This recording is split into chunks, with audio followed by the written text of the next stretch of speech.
Good evening. Police say he is armed and dangerous, and they're asking for your help finding a man wanted in a fatal stabbing earlier this week. It's not just Toronto police looking for this suspect. He's also wanted in Durham region for an attempted stabbing earlier this week. Police provided an update on their investigation late this afternoon. CTV's Janice Golding was there, and she joins us with the latest. Janice. Hi, Michelle. Yes, we're live right now outside 55 Division, where homicide investigators have just given us an update on the city's latest homicide, which took place in the city's East End earlier this week. Toronto police want people to be on the lookout for this man, 24-year-old Anthony Stephen Oliveira of no fixed address, who's wanted for first-degree murder. Oliveira is known to use public transit through the Greater Toronto region, including Durham, York, Peel, and he's been seen wearing a mask on numerous occasions to disguise his identity. Oliveira is accused of stabbing a 35-year-old man at least 20 times behind a plaza near Danforth and Coxwell around 11 p.m. Tuesday. Suspect targeted the victim because he was alone and in an isolated area. And according to police, this is just the latest crime Oliveira is accused of. He's wanted on charges with us for aggravated assault, assault with a weapon, and failed to comply with probation ×2. Durham Regional Police say around 10:30 p.m. on June the 1st, in the area of Steeplechase and Winfields Farm Drive in Oshawa, two people were walking down the sidewalk when a man attempted to stab one of them. After looking at surveillance video, investigators in that city believe the suspect is also Oliveira, whom they say has a record there which dates back to 2023. Obviously, we have a level of concern. He's committed 2 very violent offenses within the same month. Residents in Oshawa reacted to the fact police believe Oliveira is armed and dangerous and on the loose. It's pouring everywhere. You can't stop it. You want to run from it, it's going to catch up. Like, you keep going east, west, no matter which way you go. Bad people are everywhere. It's, we have to, be careful. Meanwhile, on the Danforth area, residents reacted to the fact a man already wanted in connection with violence had managed to evade police before going on to kill someone. It makes you feel nervous. I don't know what's wrong with this country. Maybe you should talk to the federal government. It's one of those things that the police can't do much other than try and get them. I feel terrible when you just tell me. All the stabbing and killing. Very unsafe.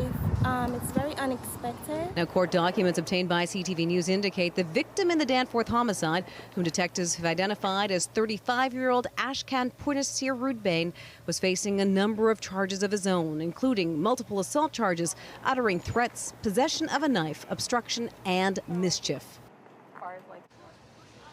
Now, police say Oliveira is of no fixed address, which makes it trickier to locate him.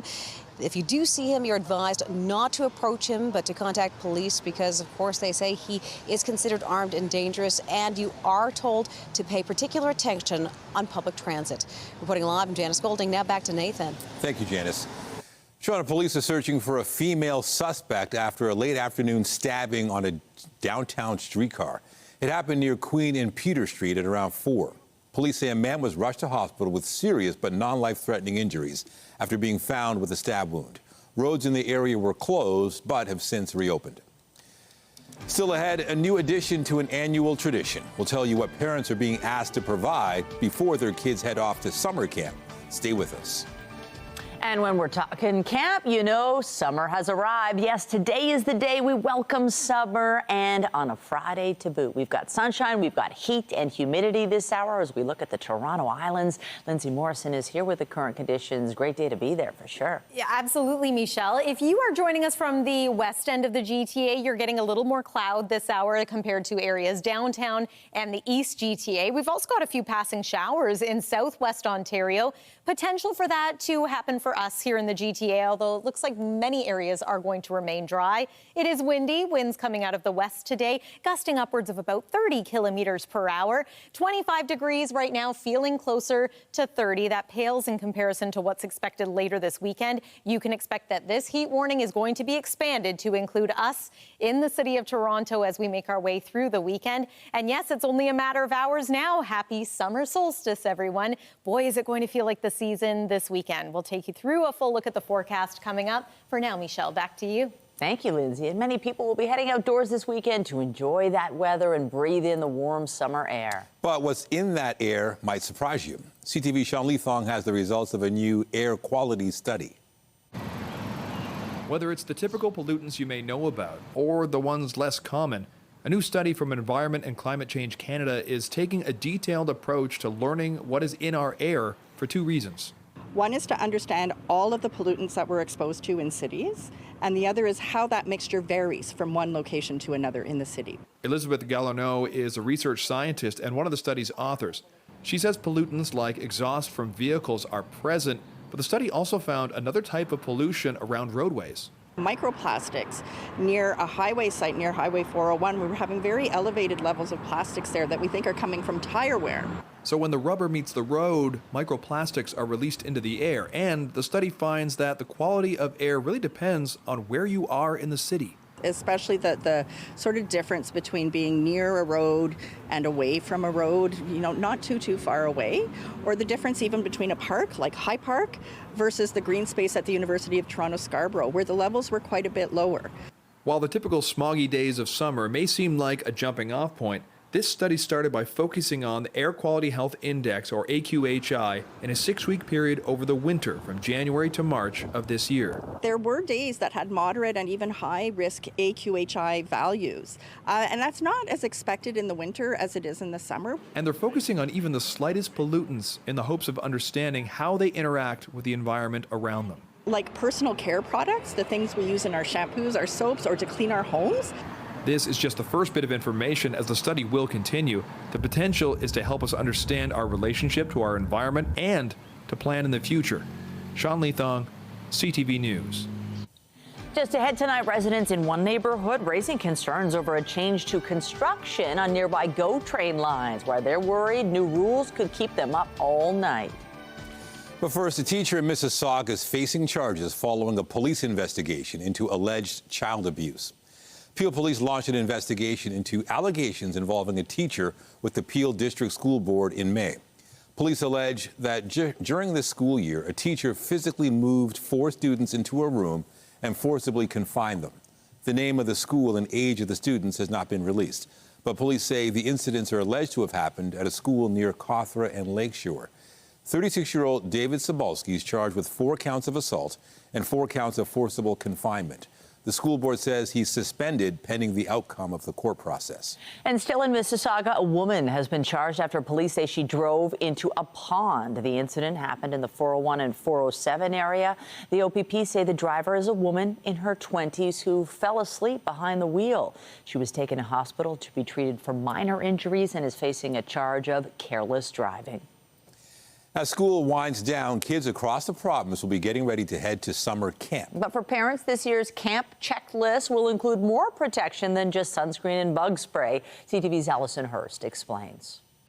As summer camps get ready to welcome kids, they're taking extra precautions amid surging measles cases across the province. We're just putting all the systems in place so we can train our staff what to look for in terms of symptoms or anything that needs to go to the health center. We're encouraging parents to look for signs and symptoms. Camp Robin Hood is part of the Ontario Camps Association, which held information sessions with public health in May. We've gone through an extensive exercise of getting families and staff to submit their official public health records. Other camps across the province are doing the same thing, requesting vaccine records from all campers ahead of day one. There's a lot of excitement. There's also, some uncertainty. Health Canada's most recent report from June 16th shows the country has more than 3,100 probable and confirmed measles cases, a 27-year high. Ontario makes up more than 2,100 of those, an exponential increase since 2013. Nearly 90% of those are unimmunized. We have heightened our protocols and our training around signs and symptoms of outbreaks. In Waterloo Region, if a measles case is linked to a camp, set up a clinic as soon as possible in order to, if any campers that needed it, if their parents consented, would be able to get that vaccine in a short period to allow the camp to continue. York Region is urging parents to ensure their kids have had both doses of the vaccine before going to camp, saying it's free, safe, and effective. Allison Hurst, CTV News. If construction noise isn't disruptive enough during the day, what about during the night? Residents of a Vaughan neighborhood are being warned long-term GO train track work could be moved into the overnight hours, which some say could be enough to drive them out of their homes. CTV's Natalie Johnson reports. So quiet, this area used to be. For more than 50 years, Peter Stamus savored the serenity on his quiet crescent in Vaughan. But he's now grown used to the sound of construction work on the GO train tracks next to his home. Heavy machinery that he says rattles his whole house. You can hear the glasses, in the dining room, and the place shaking, like the entire home vibrates. And he now worries the daytime noise could soon be shifted overnight. How would that affect you? We're gonna have to move it into a hotel. Seriously. These people will not be sleeping anymore. The local councillor sounding the alarm to residents about a new Metrolinx construction policy set to come into effect in September. Our biggest priority is your safety. A so-called red zone, green zone program designed to control access to the rail corridor that could mean more overnight work on the Barrie line next to this neighborhood. Red zone work occurs when rail maintenance and construction crews operate on the railway while the line is open and trains are passing by. Metrolinx says green zone work is not only safer but improves productivity by allowing for uninterrupted work. Metrolinx telling CTV News in a statement, where overnight work is required, we will communicate as transparently as possible with communities, municipalities and stakeholders, and will implement mitigation measures to reduce impacts where feasible. We had a situation about a month ago where they did unauthorized night work here, and everybody around here was calling, what the heck is going on? Can't sleep all night. There's the trucks coming and going, and I'm sure you can hear them as well. There's the lights to light up the area because it's night. There's the backup alarms from the trucks that are just binging the whole time all night long. They tore down the trees. Tim Lowry lives across the street from the tracks and says the work is the price of progress. Every time we hear about the subways taking so long to be able to build, well, if you put impediments in place to be able to build them, it's going to take forever. But Peter Stamus says the idea of nighttime noise is off the rails. You can only take so much abuse, right? Natalie Johnson, CTV News. Anyone hoping to run for city council in the Ward 25 by-election can register beginning on Monday. The former councillor for Scarborough Rouge Park, Jennifer McKelvey, stepped down when she was elected MP for the Liberals in Ajax in the spring. Candidate nominations will be accepted from Monday until Friday, August 15th. To run for council, a person must pay a $100 fee and get at least 25 signatures from eligible Toronto voters. The by-election in Ward 25 is set for September 29th. For years, it's been a small space of refuge in the middle of the city, a green space used by residents near Dufferin and St. Clair. But now the grass is gone and the community is worried their access to the space is about to be cut off. CTV's Mike Walker reports. Construction is well underway at the field next to Loretto College School. Gravel filling in the green space that has been used by the community for decades. That will be converted to turf, and it's sparking outrage. We'll lose a main green space hub for the community. It's a place that kids and parents would come and play together after school. Folks would come and play with their dogs. This is our neighborhood green space in a neighborhood that has a real lack of green spaces. We want access for our children and our families. The Toronto Catholic District School Board owns the land and says the upgrades are being made after consultation with the school community. That includes an astroturf field, fitness equipment, an outdoor educational area, track, plus a new fence around the perimeter. Improvements, the board states, will ensure equitable access to high-quality athletic and recreation facilities for all students. The amount of young families now. But community members are voicing concerns about losing the natural green space, its wading pool, as well as access when the fence is erected. We have no idea what the access will look like with that fencing. Does it mean the community will be kept out? Does it mean that we'll still have access evenings and weekends? They describe the park as the community hub, but there is no formal agreement with the city. Community members voicing frustration over the school board's lack of public consultation. More than 1,200 people have signed a petition calling for transparency about the project and continued use by the community. The school hasn't been very transparent in all this process. And I understand that the students need a place that's safe for their outdoor programming, and it's the school's right to make those changes. We were just hoping for increased consult, maybe a little bit of community engagement. The school board says the improvements will also benefit the community, stating recognizing the value of this space to the neighborhood, the board is committed to maintaining community access during non-school hours. With the work forging ahead, community members and the local city councillor say they want to work with the board to find solutions and establish policies for shared use. Mike Walker, CTV News. Turning now to the conflict between Israel and Iran. There were tense talks involving European and Iranian officials as Donald Trump considers possible U.S. military action. CTV's Heather Wright reports. Sirens sound over Jerusalem as Iran and Israel trade fresh attacks for the 8th consecutive day, as diplomatic efforts to contain the conflict took place in Geneva. Mr. Minister, how are you, sir? Iran's foreign minister met with top diplomats from Britain, France, and Germany today, a meeting that ended with no signs of a breakthrough. Asked about it, U.S. President Donald Trump said it will be the Americans, not the Europeans, that solve this conflict, though he seemed to reject Iran's demand for Israel to halt its airstrikes in order for talks to resume. I think it's very hard to make that request right now. If somebody's winning, it's a little bit harder to do than if somebody's losing. Trump says he will decide within the next 2 weeks whether the United States will join this conflict and provide Israel with the bunker-busting bomb it needs to hit Iran's nuclear site Fordo, which is buried deep in a mountain. If they launch that bunker buster, now we got United States, in a war with Israel, fighting against a power that called Iran that wants to have a nuclear capability. It could then potentially draw in Russia. It could, raise the dander of China. So, this would change the political calculus tremendously, and I don't think anybody wants that to happen. Global Affairs Canada says it's organizing flights in neighboring countries, urging Canadians in Israel and Iran to head to Jordan, Turkey, and Armenia. Hi, Hossein. Hossein Hodabash is among the many trying to leave Iran. He's not Canadian, but has lived in Toronto since 2019 and has a valid work permit. He was in Iran to visit his sick mum, but when he tried to leave, he discovered his temporary resident visa is expired, and he can't get back into Canada until a new one arrives. When the war happened, it was just a nightmare. I don't know about the future. I have no idea what's going to happen.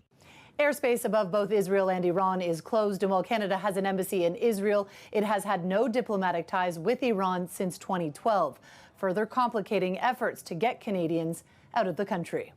Heather Wright, CTV News, Toronto. In Ottawa, the House of Commons has now passed legislation the Carney government says will help tackle internal trade barriers as Canada deals with those U.S. tariffs. The so-called One Canadian Economy Act also gives the government sweeping new powers to approve major projects it deems in the national interest. And that has sparked concern among Indigenous groups who say they have not been consulted. Some of them say more time is needed. Others want the legislation scrapped altogether. The bill passed with the support of the Conservatives. The Prime Minister wanted to fast-track it through the House of Commons before the end of today, the last day of Parliament before the summer break. The legislation must be approved by the Senate to become law. Meanwhile, a senior European official says the security and defense deal Canada will sign in Brussels on Monday is more ambitious than most deals the EU has agreed to. The agreement includes crisis management, military mobility, maritime security, cyber threats, and defense industrial cooperation. The pact will allow Canada to join a European loan program for joint defense projects. After that, Ottawa can negotiate to begin discussions with member states about procurement opportunities. Prime Minister Carney is scheduled to sign the agreement during the Canada-European Union Summit. He will also attend a gathering of NATO leaders in The Hague on Tuesday and Wednesday. A date has been set for the Conservative Party's National Convention. The three-day event is scheduled to begin on January 29th in Calgary. The convention will include a secret ballot vote by members on Pierre Poilievre's leadership. Such reviews happen automatically when the party loses an election. Poilievre will need to secure the support of more than half of voters to stay on. He will likely be back in Parliament by January following a by-election this summer in an Alberta riding that is a Conservative stronghold. Just in time for the start of summer, the new Canada Strong Pass is now in effect.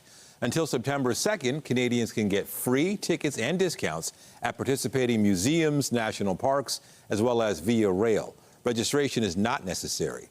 The discount is automatically applied by showing up at the tourism site or going online for campground reservations. The federal government says the initiative is meant to help save Canadians money and promote domestic travel in the wake of tensions with the U.S. Coming up, hitting all the right notes to celebrate the rhythm of the city. Local and international performers are in town for the Toronto Jazz Festival. And I'm Pat Foran. Coming up, it's Feedback Friday. More viewers tell us they've been caught in the bank investigator scam. More landlords say they have tenants who won't pay the rent or leave. And more travelers say they've paid for premium airline seats that don't exist. Feedback Friday is just ahead. Well, the summer solstice is traditionally the longest day of the year, and today we have almost 15 and a half hours of daylight. We also have a heat wave on the horizon, so start considering the things that you are going to do to keep yourself and the people around you safe. Biggest window of concern is Sunday. Hottest day looks to be Monday, and then the heat is going to stick around through a good portion of next week before we do eventually get some relief. A look at the 7-day forecast is coming up, and stay with us. We've got another full night of great shows for you right here on CTV.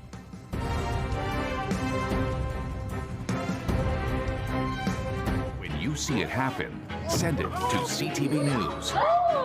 Text 10400 from your screen to ours. Text 10400. We had a lot of reaction to our recent stories on landlord-tenant disputes, a lack of premium seating on airplanes, and expensive hockey sticks. And more viewers have come forward to say they've also been victimized and lost money in the bank investigator scam. Pat Foran joins us with this Feedback Friday. Pat. Thanks, Nathan and Michelle. It's a scam that is currently making the rounds, and people are losing a lot of money. A caller claims your bank accounts are at risk and instructs you to move your money to protect it. In the end, your funds are gone for good. The scammer claims your bank accounts are in jeopardy and you must cooperate in an investigation or your money will be stolen. 3 victims recently fell for the scam, losing $45,000, $9,000, and $13,500. All the money that I had in the bank was gone. Jerome told us, my parents got a call from someone who claimed to be with their bank's fraud department. They were scammed out of $20,000. Al Weisgerber and his wife celebrated their 45th anniversary and decided to pay a premium seating upgrade on their WestJet flight of $2,100. But when they were flying home, they were switched to a smaller swoop aircraft, which didn't have premium seats. When you board the plane, you're hoping you get what you're paid for. Dave wrote, we paid $2,100 to upgrade our seats and there was no premium seating on the plane. We were denied a refund and only offered a $100 voucher. Danielle Bro says for more than a year and a half, the tenant who lives in her home has refused to pay rent.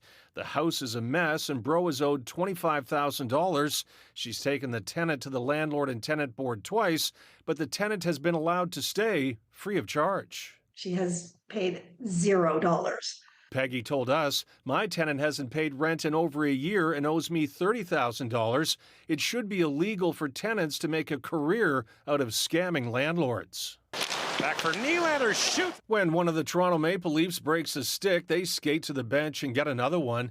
But Matthew Iaboni says his 12-year-old son, John Luca, broke 3 hockey sticks this past season. They sell for $300 each plus tax, costing the family budget about $1,000. It's a big investment for parents to be making. Most hockey sticks only come with a 30-day warranty. Bonnie told us, my 12-year-old grandson broke 8 sticks this season. Hockey companies need to extend their warranties or lower their prices. And following our story with John Lucas, CCM decided to send him a brand new hockey stick. The company says it has the latest technology. The young player hopes it can get him through next season and save his family some money. On your side, I'm Pat Foran. If you have a consumer story idea, email us at alert@ctv.ca.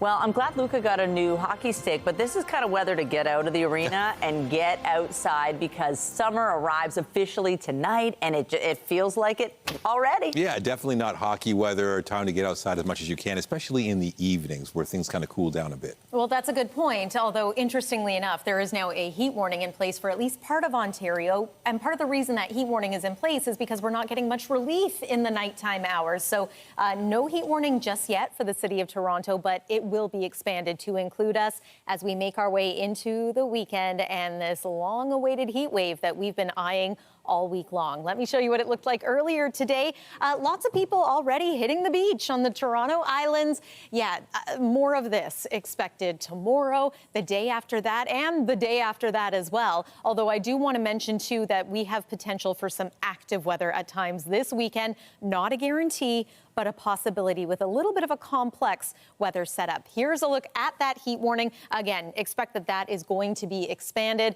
Look at what's coming. I've just widened this out to show you how hot it is across the U.S. Midwest at this hour, feeling into the 40s in many of these communities. And again, that is headed our way as we make our way into Sunday and especially Monday. Tonight, though, I think this is what Nathan's talking about. Nice evening temperatures, feeling warm, feeling close to 30. Mix of sun and cloud downtown. A little more cloud for the west end of the GTA tonight compared to the east end. Still lots of sunshine in places like Pickering and over toward Oshawa. Tonight's low expected to be around 18 degrees here in the city of Toronto. Tomorrow's high, 28, feeling like 36. Now, under normal circumstances, we would go ahead and call this a hot day. This is actually one of the cooler days over the next 7.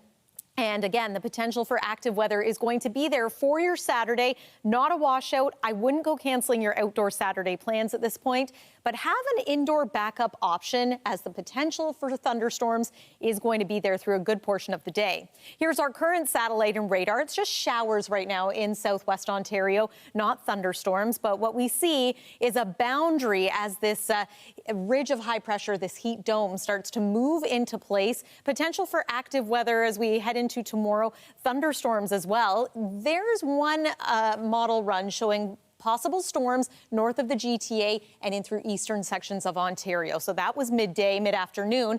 Here's Saturday night, again, east of Georgian Bay and in through the Kawarthas. Might clip us in the city of Toronto, but Sunday is looking like a sunny day. There's another round of storms. That's a possibility overnight and into Monday. Let's take you through this 7-day forecast. Lots to talk about. We're up around 33 degrees on Sunday, feeling like 44. Maybe 35, 36 degrees on Monday and 33 on Tuesday. It's possible we could break temperature records all of those days. And the last time we had a 3-day stretch of 33 degrees or higher in the month of June was 13 years ago. Maybe some relief from the heat starting Wednesday, but still hot.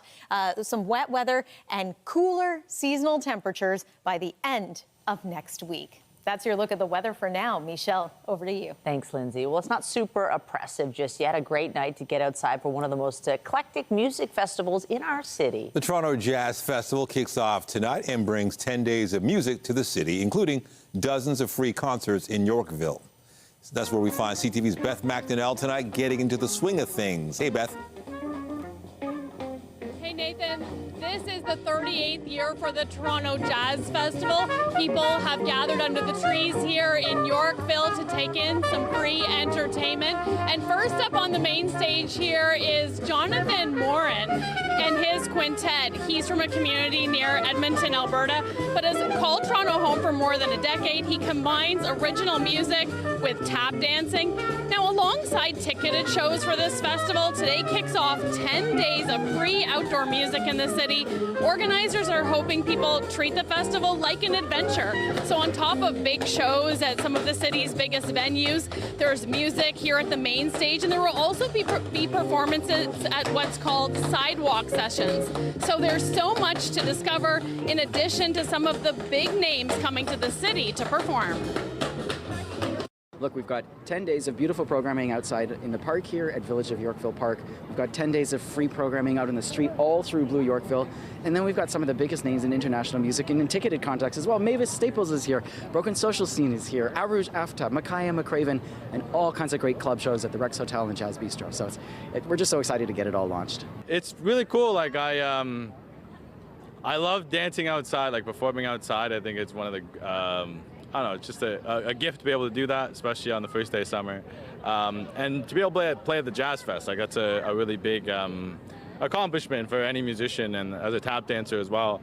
So it's really nice to be able to share some original music and yeah, just kind of platform for tap dance, platform for my nation, and yeah. It's a pretty awesome vibe here in Yorkville right now. Organizers say tickets for those big shows are still available, and this festival continues until June 29th. Have a great night. Back to you, Michelle and Nathan. Same to you and those fine young gentlemen. Enjoy yourselves. Also tonight, W5's John Woodward takes a look under the hood of elaborate insurance fraud, how thieves are turning one stolen car into multiple payouts, fueling organized crime.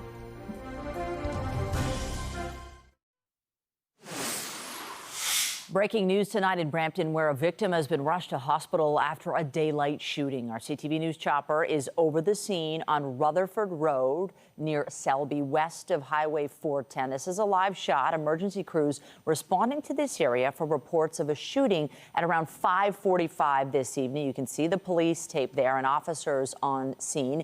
Paramedics tell CTV News a victim was rushed to hospital with critical, life-threatening injuries. Their age or gender has not been released. There's been no information at this stage on any suspects as police get their investigation underway. We will continue to follow this developing story. UHN's Toronto Rehab Program has a new tool in its arsenal to help cardiac patients. Blending an ancient practice with modern medicine. As CTV's health reporter Pauline Chan tells us, they chose International Yoga Day to unveil it. And take a deep breath in. The healing benefits of yoga have been recognized for thousands of years, but now they're officially part of the cardiac rehab program at Toronto Rehab. As Dr. Paulo explains, they've worked with cardiovascular and yoga experts to develop a particular form of the ancient practice. They are adapted to suit the abilities and needs of people living with heart conditions. So poses can be quite adapted depending on people's abilities. Some have limitations related to their heart or bone and joint issues. So doing gentle postures, movements that don't demand a lot of up and down, or we're not doing headstands for today, for instance, Pauline. A large group of patients and dignitaries from India gathered on the lawns of the rehab center to practice some yoga. Patients in the cardiac rehab program include those who've had recent heart attacks or heart surgery, as well as those who are facing other health challenges, including increased cardiovascular risks and even cancer. We do aerobic exercise, resistance exercise, stress management, and when we're looking for complementary ways of helping people stay active and be well. He says the social, meditative, and breathing aspects of yoga are all beneficial for patients. Linda Friendly came to Toronto Rehab after heart surgery in 2008 and is now embracing yoga as part of her heart-healthy routine. There's a lot of fear when you have open heart surgery. What can you eat? Can you exercise? Can you have sex? Whatever. You have a lot of questions. And this program that guides you and gives you the answer and sticks with you. She says she's returned to the program several times, even after hip and wrist fractures. Toronto Rehab is researching optimal numbers of yoga sessions and durations for patients, but the main emphasis is on meeting the needs of each individual. Pauline Chan, CTV News. A W5 investigation is revealing what could be a much bigger payday for car thieves, not just the stolen cars, but also bogus insurance claims. And as CTV's John Woodward reports, it's driving up drivers' premiums. This Ferrari was insured as a $1 million car, a top-end 599 GTO. At least that's what the owner claimed it was. But that's not what it is. That's not what it is. Enter Stefan Nasner, an investigator with Aviva Insurance's fraud unit. And slowly, that car's image falls apart. The dashboard in disrepair. The display lights up with a different model number. And under the hood, the engine bears the mark of a different Ferrari. You can clearly see this is a 599 GTB. Not GTO. Not GTO. Okay. And a GTB is a lot less valuable than a GTO. Disguised, Nasner believes, as part of an elaborate insurance fraud. And this isn't the first time he's seen this car. Aviva has already paid out a claim on this Ferrari once before. So you guys could have lost twice. We could have lost twice. And had we paid out on what it was registered for, it would have been over $1 million. Over $1 million of money that would have gone to possibly organized criminals. Correct. An audacious example of how car thieves attempt to turn the value of one stolen car into many insurance payouts, multiplying the value of what they stole. Key to this disguise is spoofing the unique vehicle identification number, or VIN, on the car. In this case, the thieves appear to have lifted the fake vehicle identification number from this real Ferrari GTO on sale across the border in Detroit. A number that, according to its Carfax service records, also appears on cars serviced in Montana and Texas, suggesting there are many more disguised vehicles using this VIN. It's being serviced all over the place. How does that make sense? It doesn't. It doesn't make any sense. It doesn't make any sense because a vehicle can't be in multiple places at once. If it is, it's probably a scam. And those vehicle identification numbers are fakes. Tracking those VINs is now a huge part of Aviva's fraud detection program, says Mike Cardillo, Aviva's manager of national investigations. So we're talking millions of dollars. Millions of dollars. VIN fraud up 300% in the last few years, according to his numbers. Selling stolen cars locally has become more important for thieves, he says, as a government crackdown has made it harder to sell them overseas. There we go. One major challenge, somehow many fake numbers are legitimately registered with provincial government agencies anyway. We need to make sure that we're doing our due diligence when a vehicle is being registered. Close those loopholes in the ministry to make sure that some of these false VINs aren't being registered. Solving that problem, a crucial part of stopping that VIN from disguising yet another stolen car, though most aren't as flashy as this Ferrari. That was W5's John Woodward. After the break, a prestigious academic title for the man who led Toronto to a championship title. Former head coach, Raptor head coach Nick Nurse returns to receive an honorary degree. Suspect targeted the victim because he was alone and in an isolated area. Updating our top stories, Toronto police are warning the public about a man described as armed and dangerous. 24-year-old Anthony Oliveira is wanted in connection with a fatal stabbing Tuesday night near the Danforth. And investigators say the victim was stabbed at least 20 times. Oliveira is also wanted by Durham police in connection with an attempted stabbing earlier this month. Police say the public should not approach him if they spot him, but call 911.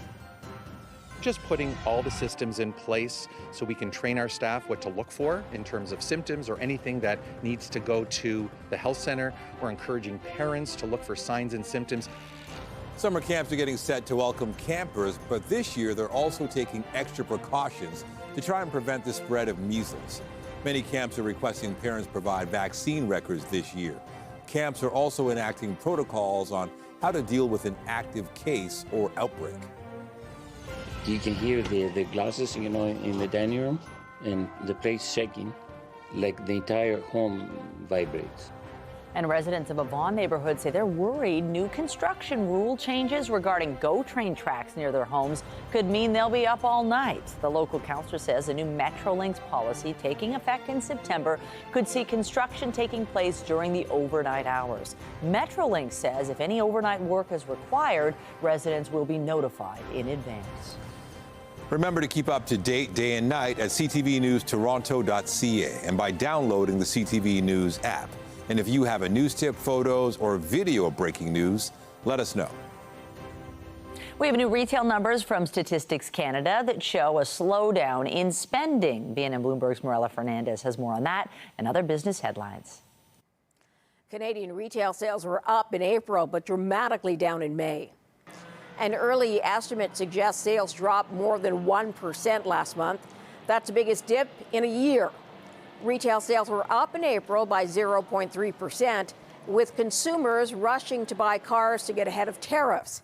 Analysts say the May number is another sign the economy could stall later this year. Here's how the trading day ended. The Canadian dollar is down to 73.79. West Texas Intermediate is up to 73.84. Our fix on Western Canadian Select has it up to 61.48.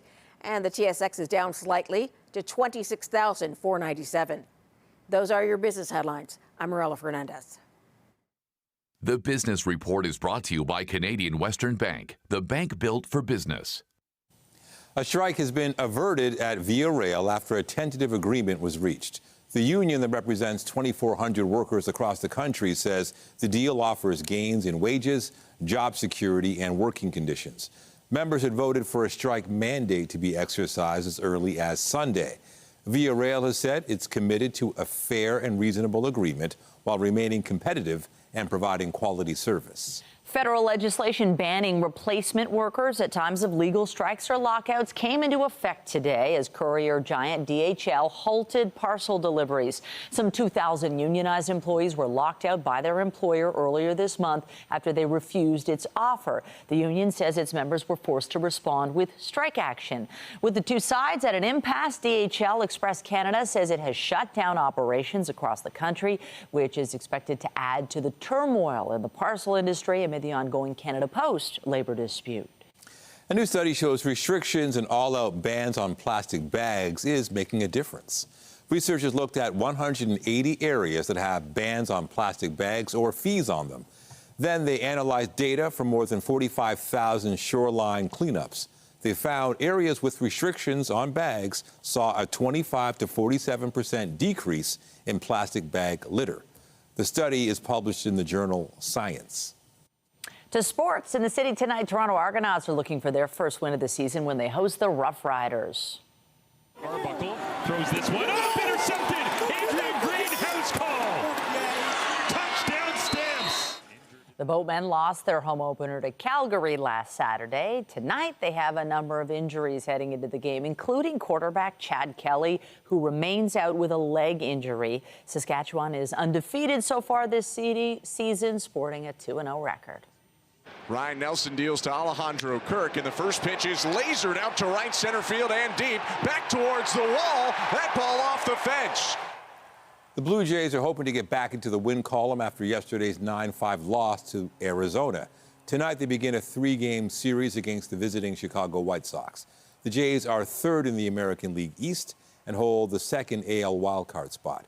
Nathan Lucas and Nick Sandlin were taken off the injured list today. The kid from St. Vital, and you've led the Hawks to a third Stanley Cup. Does it get any better? No, it really doesn't. Jonathan Toews is returning to the NHL with his hometown team. The 3-time Stanley Cup champ is signing a 1-year contract with the Winnipeg Jets. Terms were not disclosed. The former Chicago Blackhawk captain missed the past 2 seasons after stepping away from hockey while dealing with some health issues. Toews says it'll be special to play in front of his family and friends. Meanwhile, the OHL's Oshawa Generals will be looking for a new head coach. Steve O'Rourke has been chosen to be the first ever bench boss for the PWHL's expansion team in Seattle. O'Rourke calls the opportunity truly amazing, saying the passion and support for hockey in the region is real. Seattle still needs a name and a full roster, but it already features 4-time Olympian Hillary Knight. Former Raptors coach Nick Nurse was back in Toronto, but it had nothing to do with basketball. We're going to Thank you very much. Congratulations, Dr. Nurse. Nurse was given an honorary degree from York University during the school's convocation. Nurse has a history with York U, as his foundation has funded music programs there for the last 4 years. The longtime coach of the Raptors was the bench boss during the team's NBA championship win back in 2019. Nurse told the graduates today they always have to be prepared for what comes their way. I got that job in 2018-19 for the Raptors, and I was ready for it because of all the thousands of games I coached, and I tried everything, and I kept the stuff that worked. I crumpled up the stuff that didn't. I polished the stuff that worked. And the point is, someday that opportunity is going to come to you and something you're really dreaming about or passionate about, but you want to be ready for it. Just ahead, summer has arrived, and there's excitement brewing just a boat ride away. The Island Cafe, once destroyed by fire, has reopened. We pop in for a peek. The Toronto Islands will be a popular place this weekend. And one iconic spot is reopening its doors to customers. The Island Cafe, celebrating its grand opening today. The iconic Wards Island destination has been closed since the building that houses it was gutted by fire in March of last year. The cafe was located inside the Wards Island Association clubhouse, which was built in the late 1930s. 4.5 months after the fire, the cafe opened in a temporary setup, but it has moved to its brand new location just in time for the first day of summer. The newly rebuilt space includes an expanded cafe, kitchen, and a bar, as well as a new patio with expanded seating. It's been a roller coaster. I mean, we had a lot of great support, but there was still tons of work to do and things that surprised us that then set us back. But then now we've made it. We kind of have made it. I mean, there's still lots to do.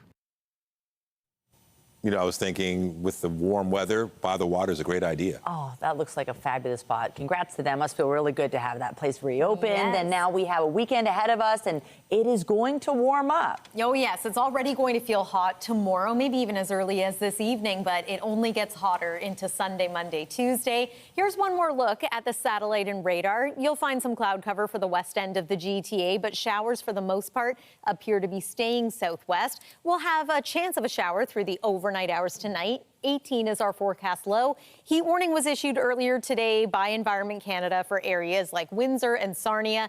This will be expanded to include a widespread area of southern Ontario over the weekend. There's your Saturday and your Sunday forecast. Notice how that temperature climbs, and it is going to be feeling into the 40s as early as Sunday. Michelle and Nathan. Thanks, Lindsay. That's it for us, but you can join Heather Butts at 11, followed by Zarada Allman with your next local newscast at 11:30. Meantime, our coverage continues anytime on 2-4 and at ctvnewstoronto.ca. For all of us here at CTV News, thanks for watching. Have a great weekend.